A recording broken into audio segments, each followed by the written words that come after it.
sa ABS-CBN News Headquarters, Corina Sanchez, Julius Babaw, kasama ang mga patrol ng bayan, bantay ng mamamayan. Ito ang TV Patrol! Ito ng Ninoy Aquino International Airport sa pagdating ng bida ng Meteor Garden na si Daoming Su o si Jerry Yan. May report si Catherine De Castro, Patrol ng Bayan. Halos walang pinagkaiba sa state visit ni US President Bush ang paghahanda ng NAIA sa pagdating ni Jerry Yan. May sariling landing area, nakakordon ang buong tarmac. Parang mga Secret Service kung umasta ang kanyang mga bodyguard.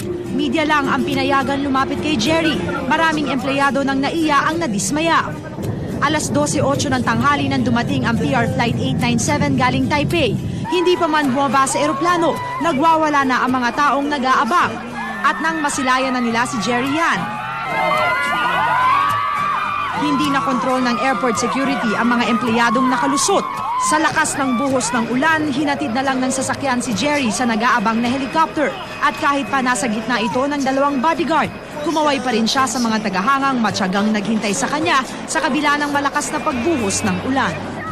Hanggang bukas na lang mananatili dito sa bansa si Jerry Yan. Pero babalik naman to sa huling linggo ng Nobyembre para sa Happy 50 TV concert ng ABS-CBN kasama ang ilang pang cast ng Meteor Garden.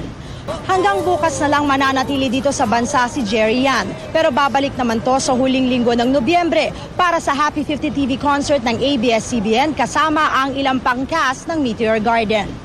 Hanggang bukas na lang mananatili dito sa bansa si Jerry Yan. Pero babalik naman to sa huling linggo ng Nobyembre para sa Happy 50 TV concert ng ABS-CBN kasama ang ilang pang cast ng Meteor Garden. Hanggang bukas na lang mananatili dito sa bansa si Jerry Yan. Pero babalik naman to sa huling linggo ng Nobyembre para sa Happy 50 TV concert ng ABS-CBN kasama ang ilang pang cast ng Meteor Garden. Hanggang bukas na lang mananatili dito sa bansa si Jerry Yan. Pero babalik naman to sa huling linggo ng Nobyembre para sa Happy 50 TV concert ng ABS-CBN kasama ang ilang pang cast ng Meteor Garden. Hanggang bukas na lang mananatili dito sa bansa si Jerry Yan. Pero babalik naman to sa huling linggo ng Nobyembre para sa Happy 50 TV concert ng ABS-CBN kasama ang ilang